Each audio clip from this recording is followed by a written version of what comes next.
பிரம்மனாவில் சேர்ந்து வாழ்ந்தவளே போற்றி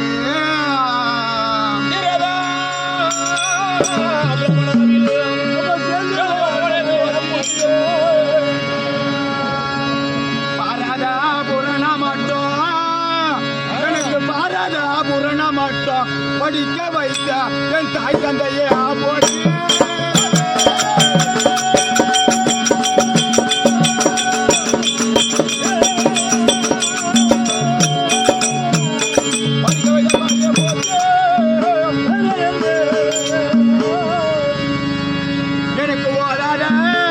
எனக்கு ஓதாத கல்வி எல்லாம் ஓதி வைத்தவளே போற்றி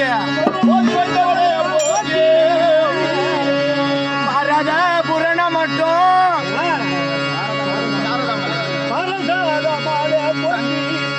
சங்கமா எங்குலத்தை கேட்க வந்து சங்கமா எங்குலத்தை கேட்க வந்த சகா வீரபத்ரவும் பாதம் போடுகிறேனே மலை வாசை உனக்கு